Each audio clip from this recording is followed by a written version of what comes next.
Yo, what is going on, everyone? It is Memory here. We are back with some more Overlord. Once again, I'm a little behind, got some catching up to do. So, just like the previous Overlord video, I'm going to be combining two episodes in one for this one, of course, being episodes 4 and 5 of the fourth season, which I'm really excited for this episode right here, episode 4 in particular, because of how the previous episode left off. It seems like we're going to have Ainz going up against the Warrior King, as they call him. We're here at the Coliseum. It's packed.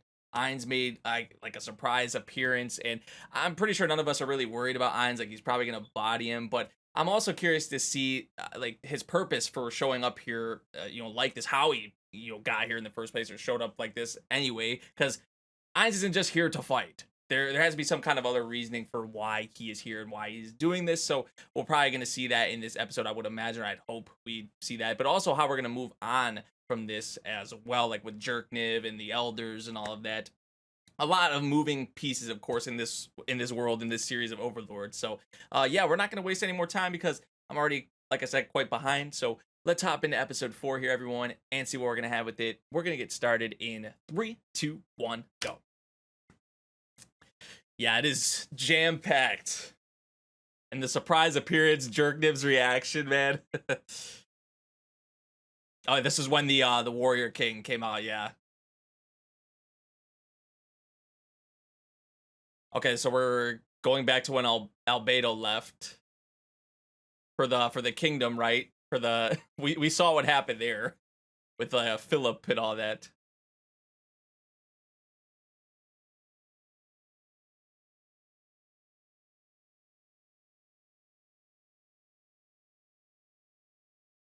I'm scared. Like, he still wants to respect it, still wants to, like, what they have for the world domination shit. But yeah, but also you want your people to be happy. They're your people of your kingdom. So you have to have a little bit of leeway there, I guess. Oh yeah, we already saw this. Where everyone could be here. A utopia. Proactively advertise. Okay, so it's like a publicity thing. That's why he's here at the Coliseum fighting the Warrior King of all people, right? Or of all things to fight. Because the way they like gas up the Warrior King is like they all love him and he's like strong as hell and all that. Which he probably is, but just in comparison to Ainz and a lot of the other characters, is just, right? Episode 4, the ruler of conspiracy. Like the little timer was covering it there. I'm pretty sure that's what it is, though.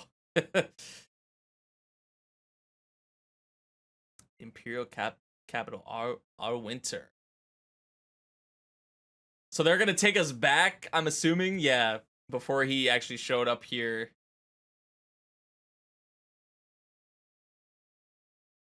At the Coliseum, I mean.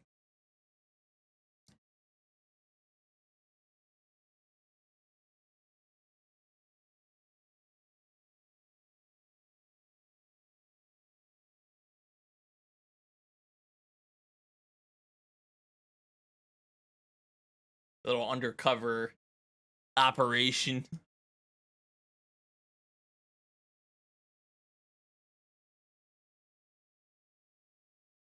Trying to invite the adventurers of the Empire to his kingdom. Yeah, that's how he was talking about it, like a recruiting publicity sort of thing. More clout, as a lot of people say nowadays. Hmm.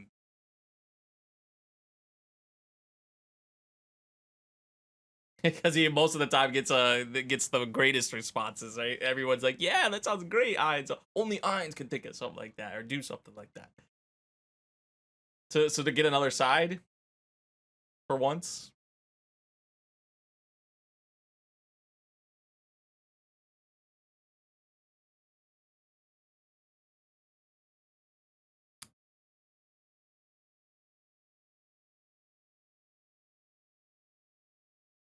So like pretty much for any adventure.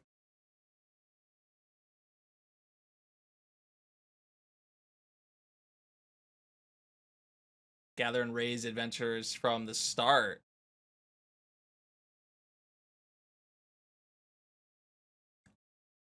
So it was his idea at first. It was okay. It's funny because his name literally almost kind of sounds like Ainz's name. It's just like longer. When they introduced him, I was like, oh, that's kind of interesting. That's cool. The strongest warrior king in the history. Yeah, how they've like built him up and gassed him up. The people like probably love him. Can set up a meeting with him. So he is the one. This guy probably set up the fight or played a big part in setting up the fight.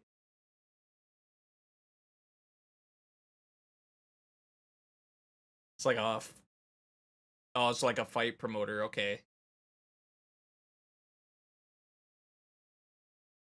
It's like that easy, man.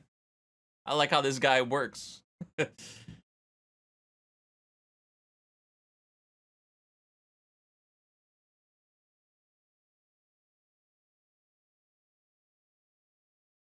Yeah, you got the appointment. You got it done. So there wasn't really any problem, seems like.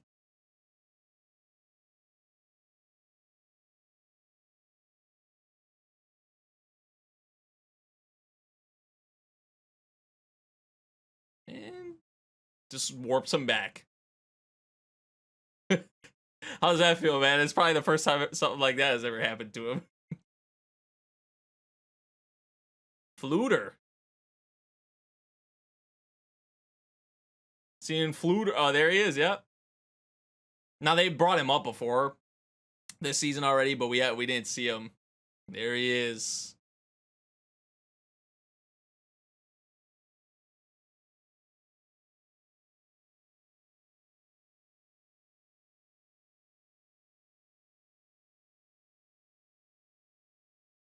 Which we saw how he worships, how he thinks of Ainz when he especially when he was showing off his magic and all that.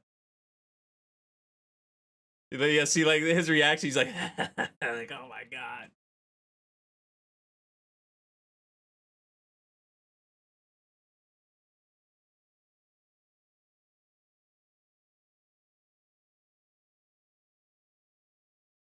Some kind of a magic item to read.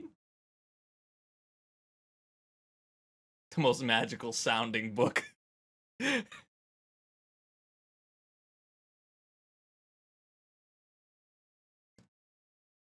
about human souls, I guess this book goes into.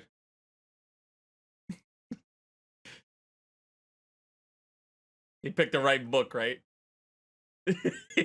Oh, she's like, oh shit, Soka.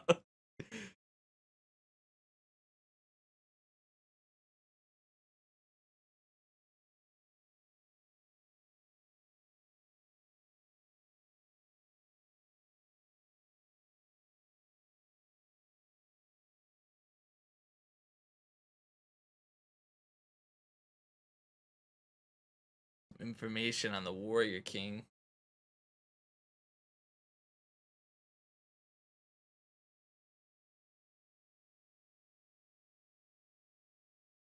Oh yeah, we saw her in the OP, right? Yeah. I remember seeing her in the OP.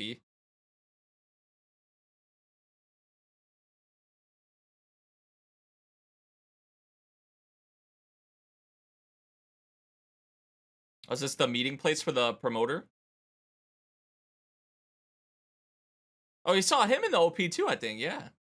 If this is him. Unless there's somewhere else here.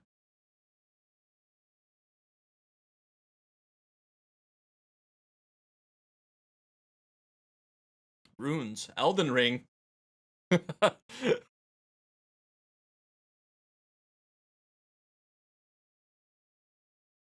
a player spread that knowledge? At the rune workshop of the Dwarven Kingdom in the mountains. You think Ainz might go there now or want to go there? Potentially? That seems like something obviously that really caught his interest.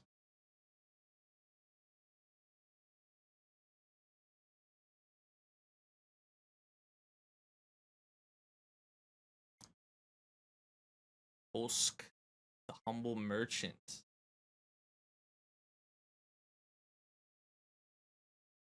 Naruhodo.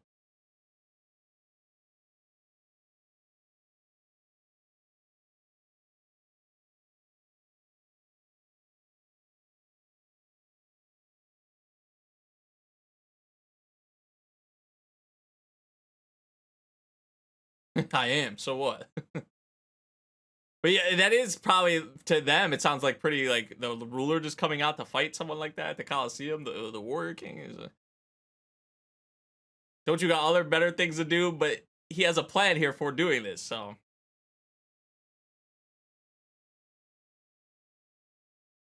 makes sense.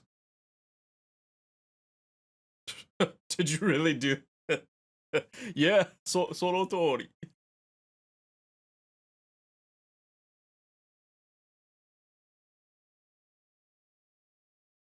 A trump card. He like probably has way crazier shit than that, right? I think. And gather power for another 10 years to use it.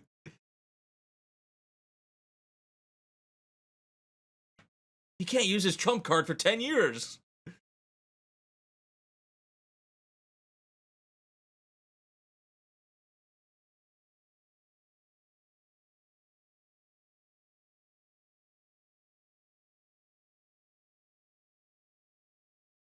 I want to know if he's stronger than Gauthier. So like I was saying at the beginning of the video, Ainz doesn't want to just come here to fight. But that's how he's making it seem to the merchant here.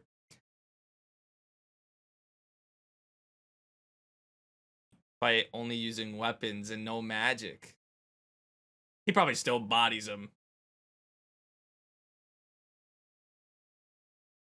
He's swearing upon his name. No magic at all.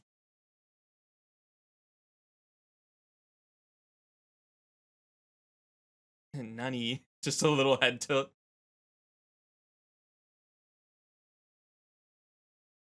Oh my god. Oh, it sounds like a, I thought it was a girl. It was a trap.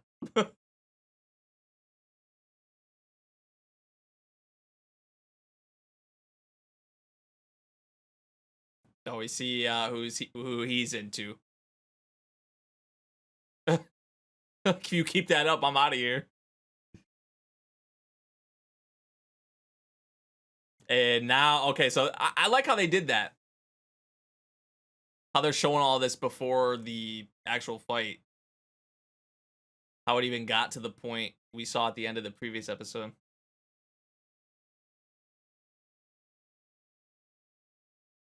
I wonder what Ainz is gonna... I think we saw what he was using in the OP, but I don't even remember, honestly. I'm curious what he's gonna be fighting with. It just makes me think of Jerknim at the end of the previous episode when he's like, "Go, Warrior King! Do your best! You can do it!" And they had like some dramatic like still shot of him at the end. Like, this guy is gonna get... He's not gonna win. Golgin is his name. Yeah, so there's the weapon he's using. The Overlord. Title drop of death.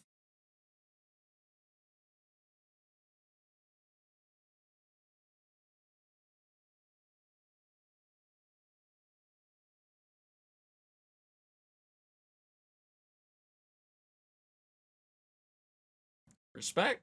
He got respect.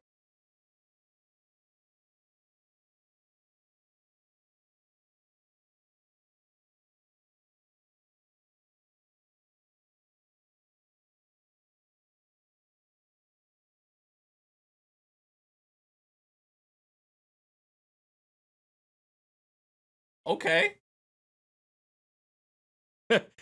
He just agrees. All right. He's gonna eat him if he wins.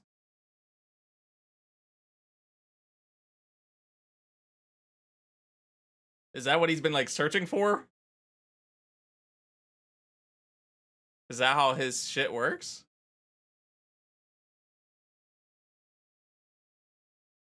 Oh, he's got the daggers or the blades in the back, the 3. It's a deal. They shook on it. That just seals it right there.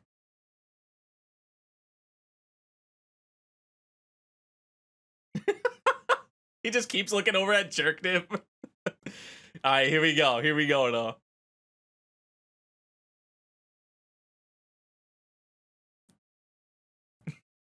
Jerkniv is, he has me dying, bro.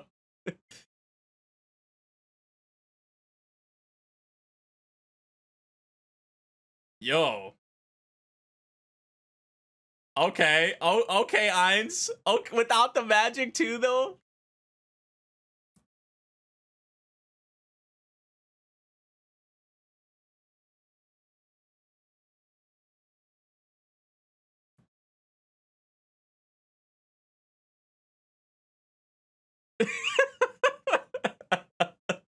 Right? I love how like big of a focus they're putting on just Jerkniv just cheering on the Warrior King, like his #1 fan during all this.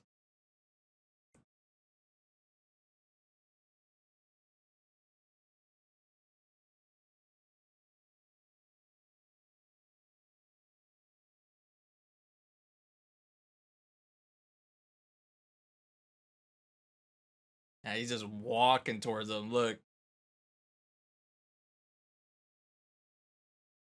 Additional restrictions, more handicaps. Limited his use of magic items.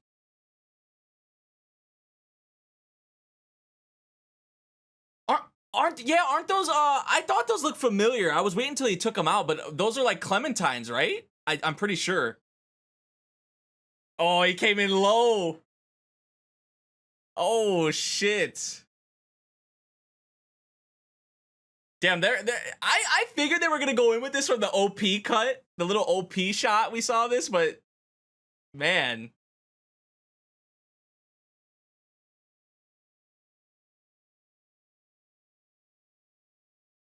Oh yeah. That's how it goes.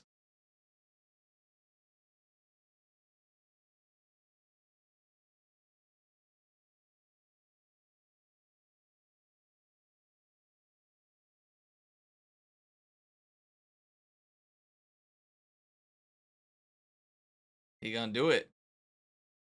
Ooh.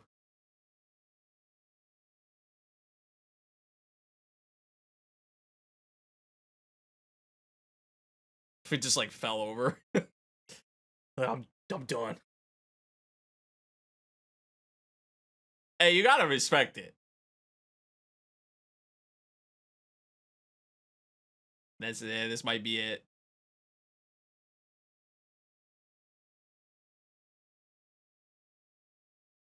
Oh shit. Okay, maybe not. Maybe I was wrong. Ooh, he just barely dodged that. Oh my god.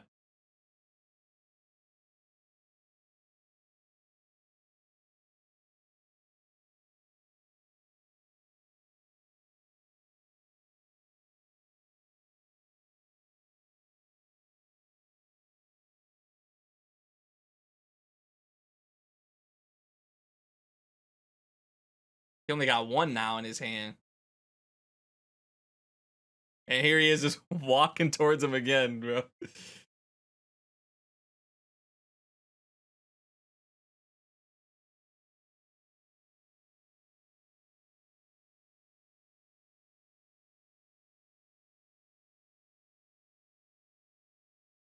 Is he just shedding all the armor?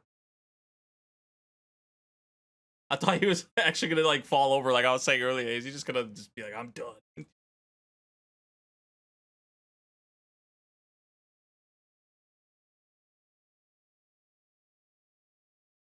Yeah, he's handicapped and still.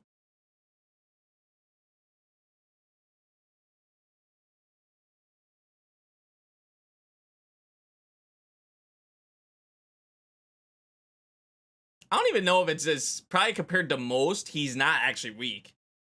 It's just, it's him. It's Ainz. So,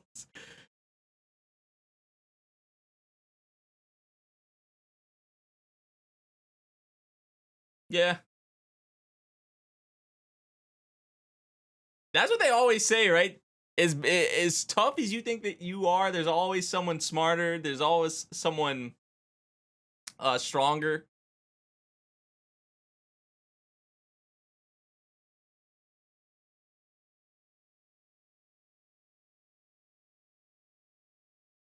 It's like, give me some. Give me some. Please, just a little bit.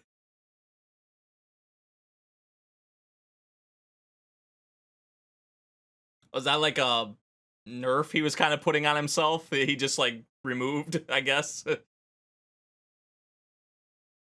Bro, like, come on, man.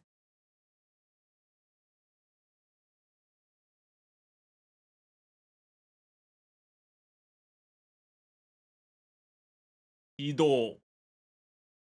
Yeah, that's it. Just slept him. Little anticlimactic, but when you're dealing with Ainz, I mean that's how I was kind of gonna be, you know. And now here's his real why he even was doing this in the first place.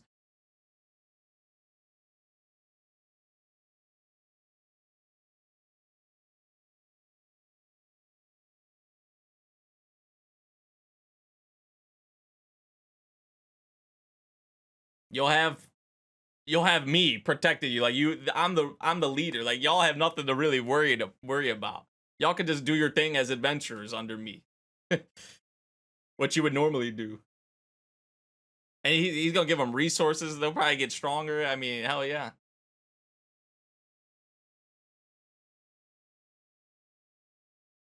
He just literally revived the man. He just literally revived him. He was actually, I think, dead there.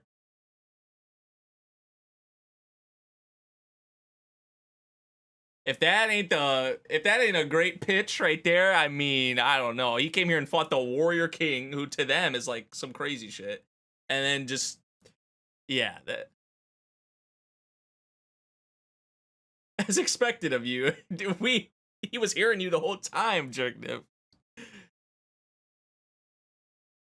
We all heard you, man.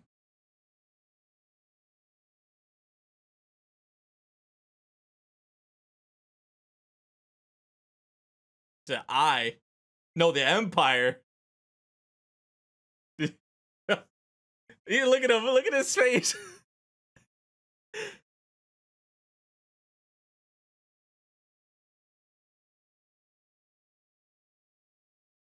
He's like, let's have negotiations. Let's talk about this, man. Just from his face, he's like, this is all, I gotta do this. This is all I have. And especially seeing him.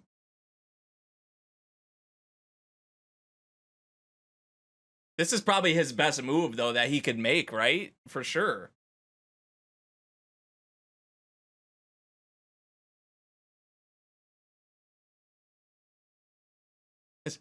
Because he don't know what it is. But he don't know that.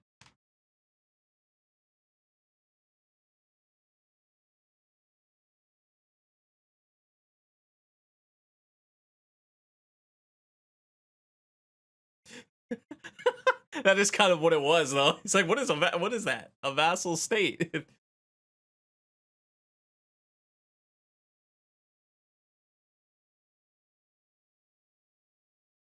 Look in this man's eyes, bro.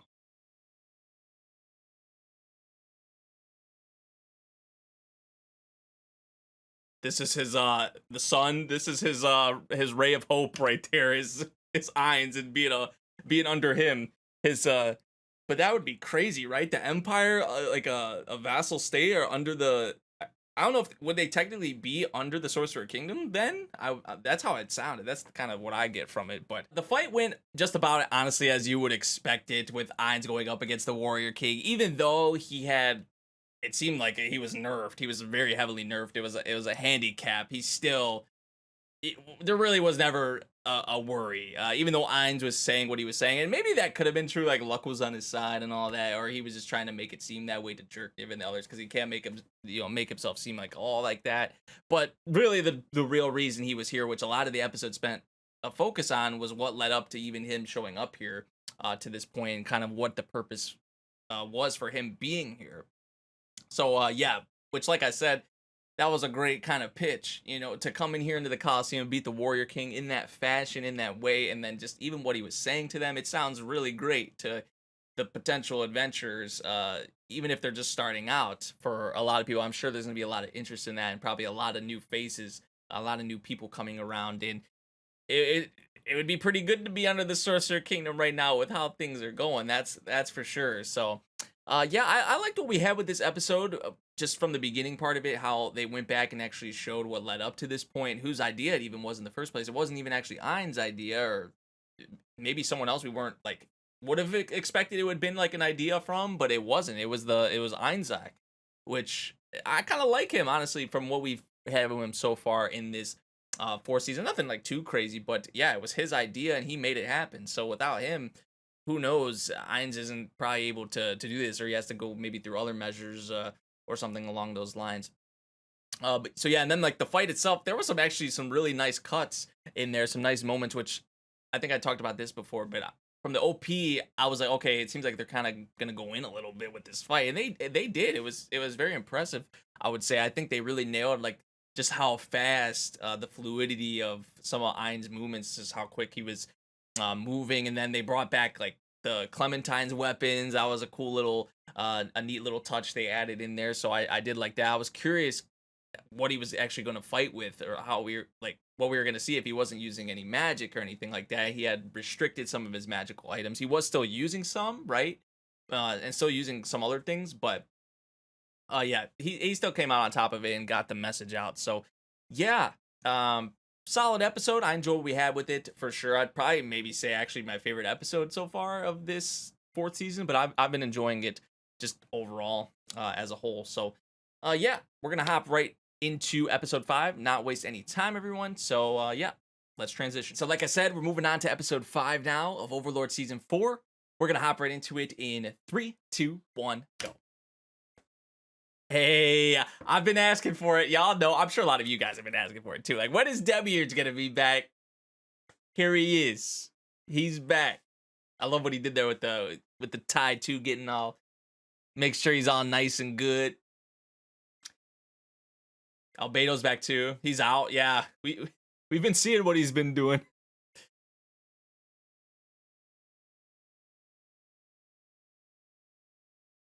Man's always working on something. He did the glasses thing too.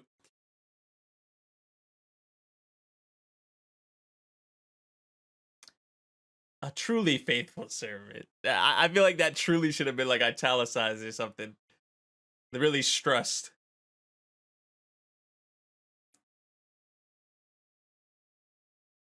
Hey, Demiurge has been out here though. He's been doing his thing. We saw it, especially in the previous season.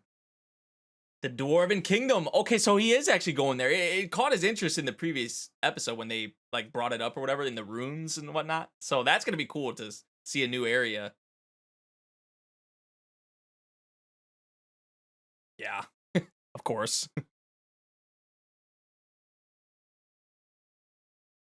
Van hit her with the same thing. Little shot back, maybe. He's like, okay, I'm listening. Oh no. Yeah, look at him. What do you mean? I've been killing it, or I thought I've been killing it. I thought I've been good lately. Make the Empire vassal state before the kingdom. Ainz would have to personally take action. Taking at least a month. Well, Ainz already did it. Ainz already did do something himself. Kuliwa!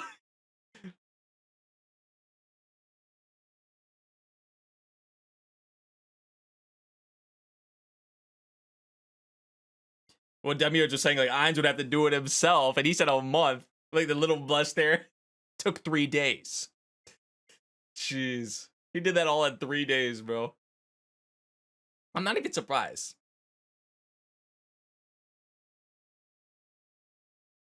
This is just gonna fire up Demiurge even more, like to even do better. That's what the vibe I'm getting here. He's putting Albedo and him in charge of the Empire stuff too. Oh, there it is. Is that where the kingdom is? Like in the mountains over there?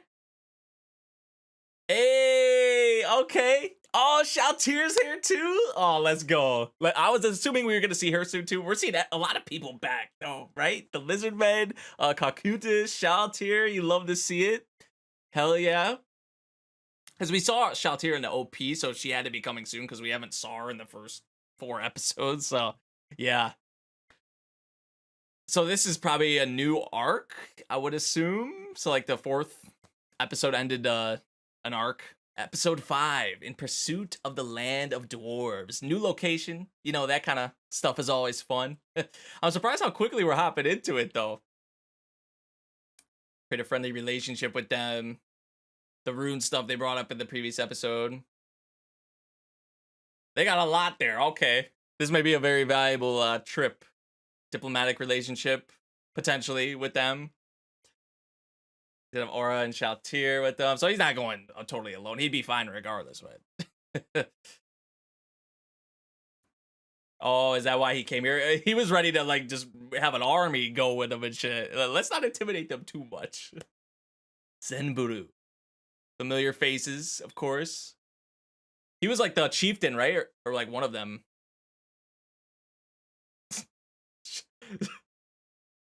Yo, Cocutus was ready to he was ready to end him. Like, let's not do something to him. We need the intel from him, bro. Chill. Are they like generally not nice people or something like that? That's what it seems like. He was helped by the dwarves before. Oh, okay. Oh, I see, I see. Chill, bro. He's holding his weapon so tight right now. He's really trying to make a nice, strong impression on him.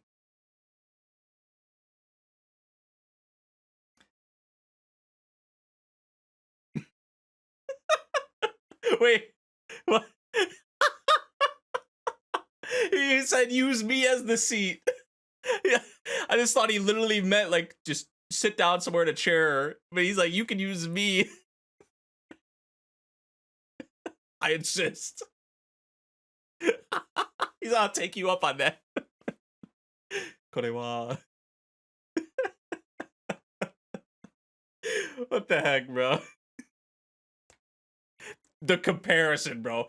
Gauthier or the difference in how they look and how their bodies are. It's like, what?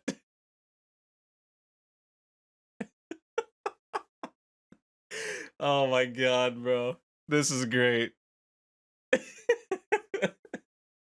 The creators, bro.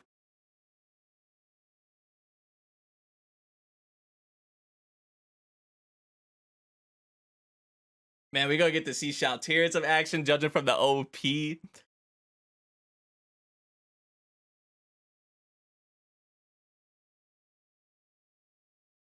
Himayato. Oh yeah, it's been a bit, right? Since like Gauthier has really, I guess, shined in, unless I'm not remembering correctly. It's been a while, but just generally speaking.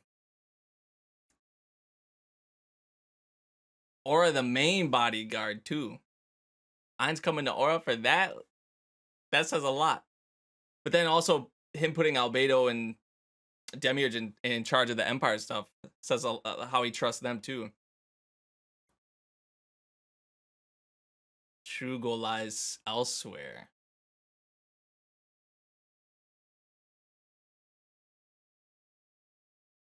Yeah, like the ego, you get too over yourself. Like, I'm the strongest, nobody can be better than me. But just like the Warrior King was saying in the previous episode, there's someone always stronger.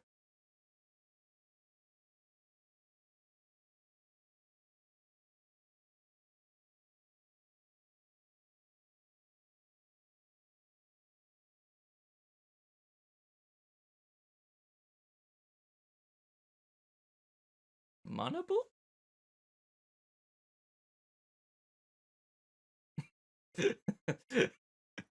You're not getting it.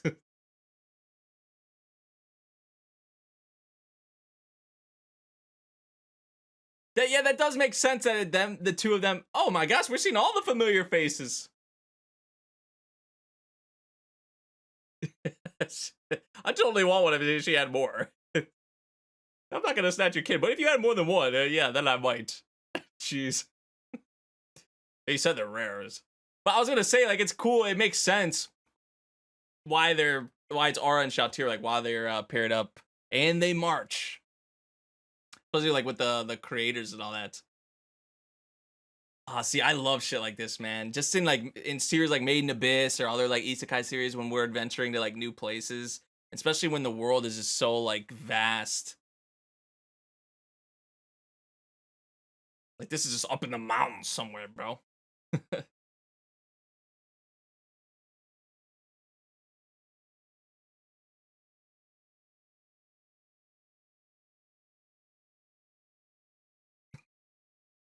I mean, come on, man. Here he goes. They're like, rest here. What do you mean? How can we like this? Don't really look like an ideal place to rest. This man just makes a fortress. It was a pretty big area for a fortress. Like, look at this, bro. This is so dope. Enough. You think you got enough rooms in there, though, man? Jeez. Unknown land, rune technology.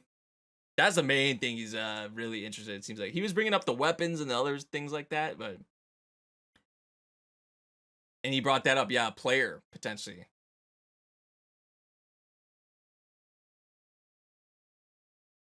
He's coming straight to them.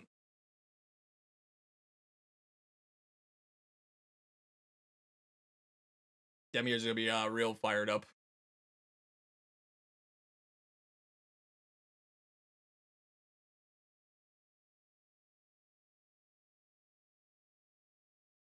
I don't think Demiurge had to do with that, right? Or he was talking about something with the slain theocracy, but I don't know. I don't think Demiurge, unless I don't know. I'm not gonna try and say more because I just probably will be wrong.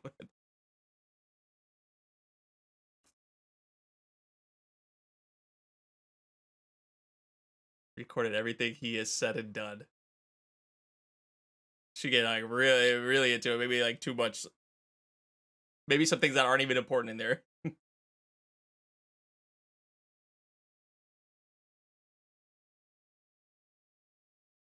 Applying that. Yes.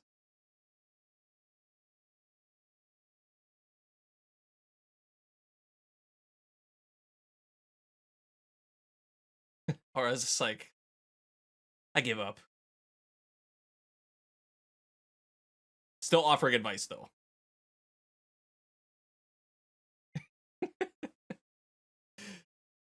I'm exhausted. I'm tired.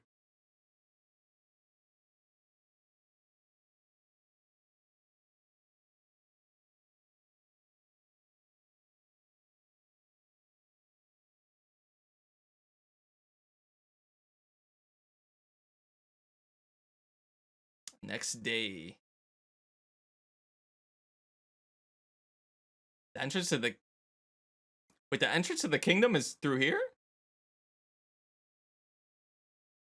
Yeah, I noticed that these ninjas or whatever, like behind Chautier in Aura earlier. Oh, okay. Is there anybody here?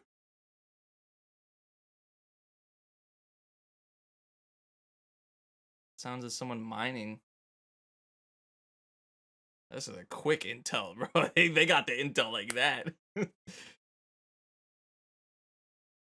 Here's a dwarf. Is he like the only one here? I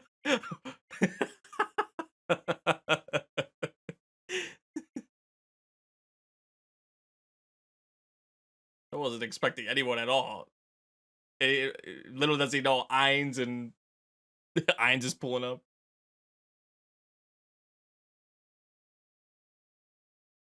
Feel Raidho. Is that where we're at? Oh, they moved. They moved. They just abandoned this whole place.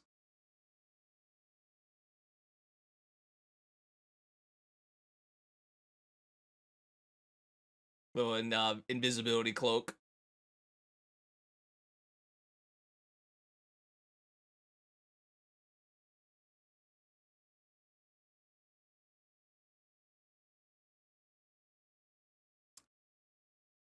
Gundo Firebeard. That's a dope name. Seems like a nice dude. Seems polite.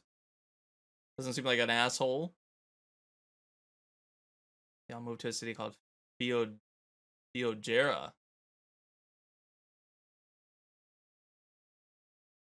So he hasn't heard or doesn't know of where like the Sorcerer Kingdom is or anything like that. Not yet. We haven't. A lot of people know of it now. We trying to spread it more.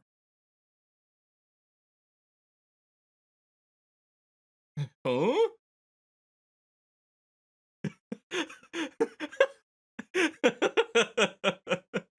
He's trying to take Aura with him.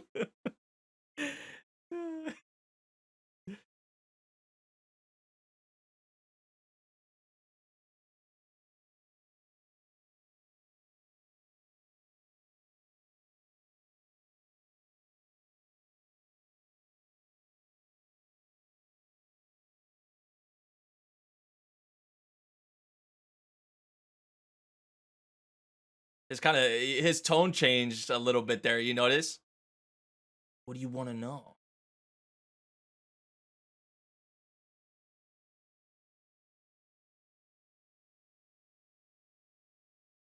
Lagu.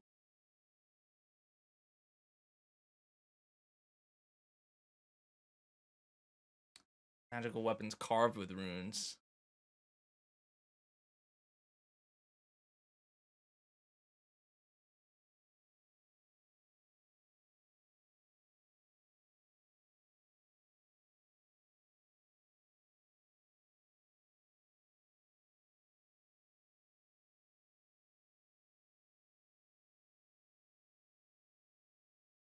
So this is perfect. They ran into him though, right? The one like it's so rare apparently to find them that like are that craft the rune stuff, but they run into this guy who does.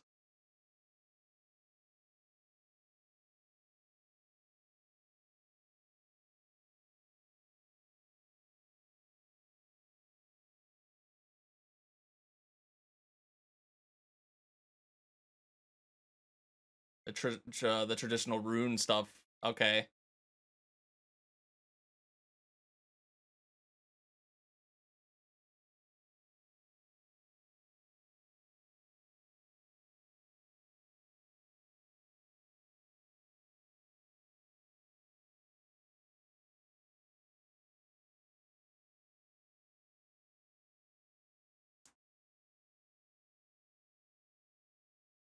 Aw.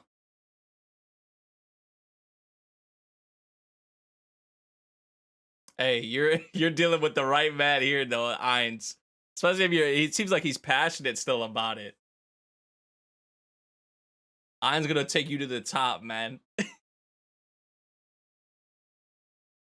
He gonna help y'all out. He gonna help you out. As a result, I help Ainz out too.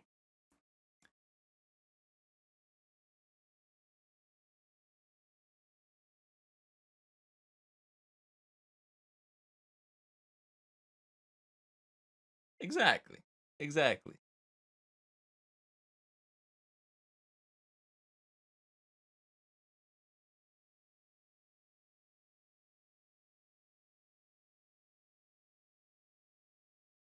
Yeah, we making it happen.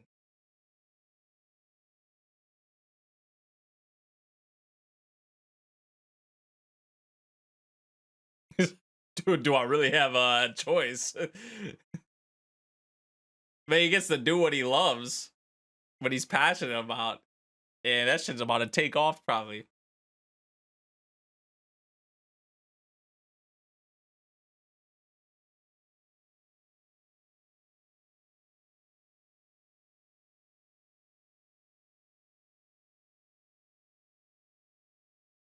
$100 demi-human intruders. Oh yeah, we saw these in the OP too. This is where we see Shaltir go in a bit. Quagoa? Oh, that's why they left. They eat metals. That's interesting.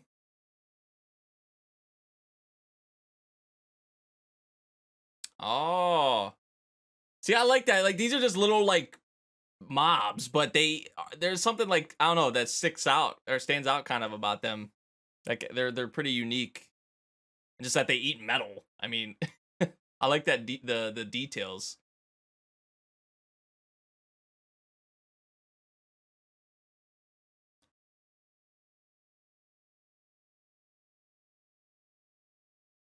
Yeah, yeah. Here we go. Here we go.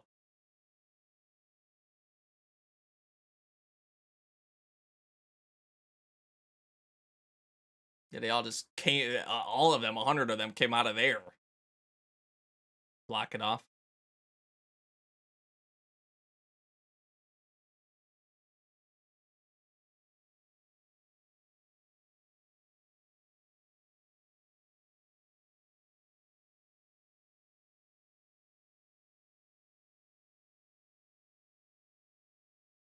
Good observation. I like what you're doing here, Shaltir. Man, it's just holding them all in place. Nondo.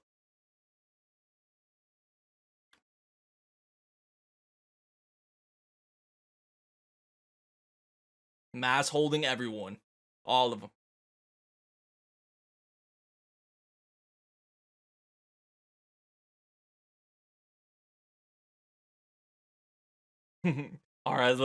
Ara smiling like she listened. She took the advice and actually applied it.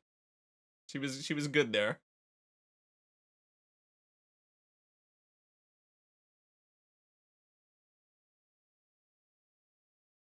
So what do you want? We're friends. Charm species.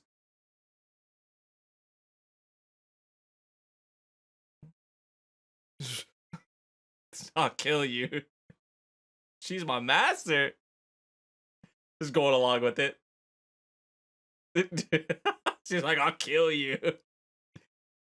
But Ainz just doesn't want to mess this up, so whatever, go with it. We gotta get the info. They were planning to destroy the city to the north too.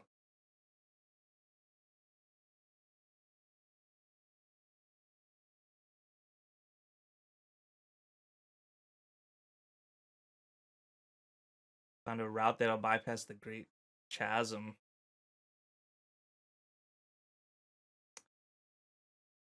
Oh shit. Okay, well, guess we'll be dealing with that in the next episode. Well, we actually got the ED this episode too. We didn't have it in the previous episode. All right, all right. I'm kind of, I don't know. Just for me, always going to a new area is just always pretty intriguing to me. Especially, well, I guess it could depend where you're going to, because not all the time. Maybe certain areas don't really catch your interest, but I don't know. I like just that there was the little mystery kind of behind it. There was like nobody here. You're like, what the heck's going on? Journeying through the mountains, and now granted they didn't show off really too much, but maybe there's still like more to see in the actual part where it's populated, where they all move to and whatnot. So maybe seeing more of that as we go through. But now we're dealing with some mobs, which they're just kind of like fodder. But it seems like the dwarves, which would be bad, obviously, for what Ainz wants to do with like the runesmiths and all of that. Because if they're taking out the dwarves, maybe some of those dwarves are runesmiths, and that would not be good because we need them and for what Ainz wants to do. The dwarf we met in this episode, what was his name? Gondo. What was his name? Gondo Firebeard or something like that. Dope name. He seems pretty cool, and I like, just, I don't know how passionate he is about his craft, and that's something that just in other anime where you've had like dwarves. I think like the dwarf from Dr. Stone, right? He is just so passionate. I love that guy. What was Kiseki? I think that's his name. I love that dude, and just how passionate he was about his craft, and he was awesome with his craft too. So that's kind of here with, and then Ainz can even, like, we saw that moment. Ainz was also thinking like he could relate in that. So I did really like what we had with his introduction and where we're going with that with the runesmiths and learning more, getting more on that. I'm sure a lot of these things, with the source material, you'd have a lot more knowledge on, of course, because I'm pretty sure they probably can't go into necessarily all of it. I mean, shit, even how we just jumped into this in general, uh, maybe there was some stuff that was they kind of glossed over or skipped over, something else was happening. There's other details. I feel like that's been a thing with just Overlord throughout its whole anime run. Because I remember just from comment sections before in previous seasons and probably in this season, just people explaining, giving details, adding a lot of extra things that they like leave out that you don't get. And that's why I always point back there and I'm just like, man, I gotta read those someday. But that'll be for some time. I cannot wait for that. But Overlord's actually like ending, I think, in 2 light novel volumes. Little side note, I don't know if you guys heard about that. But yeah, apparently it's gonna be ending in 2 more light novel volumes. So yeah, I will get to that at some point. But yeah, we're in a new area here, and seems like we'll be spending probably maybe a couple more episodes here or something like that. It's cool to have Shaltir along, Aura as well. The Cocutus stuff in the beginning part of the episode, that shit was a trip too. I was dying for that. The seat thing. Was not expecting that, but it was hilarious, so I'll take it. Uh, so yeah, solid episode here. Solid 2 episodes with episodes 4 and 5. I enjoyed what we had, and it seems like we're obviously in a new arc now at episode 5 and going forward for this season. So we will see what we have with it. So yeah, let me know what you guys thought of these 2 episodes. If you guys did enjoy my reaction, make sure you drop a like, subscribe if you're new, and I'll see you all in the next one. Thank you for watching. Peace out.